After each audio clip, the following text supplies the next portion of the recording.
एक डरावनी कहानी। पुरानी हवेली का रहस्य। गांव के किनारे पर एक पुरानी हवेली थी जिसे लोग भूतिया हवेली कहते थे। हवेली के बारे में कहा जाता था कि वहां रात को अजीब अजीब आवाजें आती हैं और कभी-कभी रोशनी भी दिखती है। रवि और उसके दोस्त, जो साहसी थे, ने एक दिन तय किया कि वे उस हवेली में जाकर सच्चाई का पता लगाएंगे। वे रात के समय, जब पूरा गांव सो रहा था, हवेली की ओर निकल पड़े। हवेली के पास पहुंचते ही उन्होंने देखा कि वहां का माहौल बहुत भयानक था। हवेली की खिड़कियां टूटी हुई थी और दरवाजे पर जंग लगे हुए थे।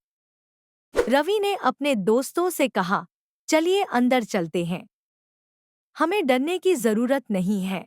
सभी दोस्त रवि की बात मानकर अंदर चले गए। हवेली के अंदर का माहौल और भी डरावना था। धूल भरी दीवारें, जाले और हवा में एक अजीब सी ठंडक थी। वे धीरे-धीरे हवेली के अंदर घूमने लगे। अचानक उन्हें सीढ़ियों के नीचे से किसी के रोने की आवाज सुनाई दी। सभी डर गए और एक दूसरे की तरफ देखने लगे। रवि ने हिम्मत करके कहा, आवाज की दिशा में चलते हैं, शायद हमें कुछ पता चल सके। वे सीढ़ियों के नीचे पहुंचे और देखा कि वहां एक पुराना तहखाना था। तहखाने का दरवाजा आधा खुला हुआ था। वे दरवाजे को खोलकर अंदर घुसे। तहखाने के अंदर घुप अंधेरा था। रवि ने अपनी टॉर्च निकाली और रोशनी की। उन्होंने देखा कि एक कोने में एक बूढ़ी औरत बैठी थी, जो जोर-जोर से रो रही थी। रवि ने धीरे से पूछा, आप कौन हैं और यहाँ क्यों रो रही हैं? बूढ़ी औरत ने कहा, मैं इस हवेली की पुरानी मालकिन हूँ। मुझे मेरे परिवार ने यहाँ बंद कर दिया था।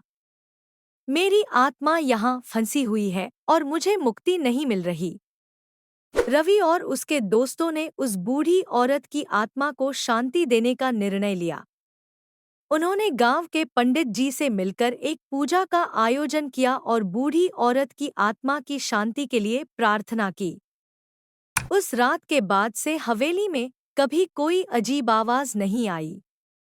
रवि और उसके दोस्तों ने अपनी बहादुरी से गांव को एक बड़ी मुसीबत से बचाया और सभी गांव वाले उनकी तारीफ करने लगे।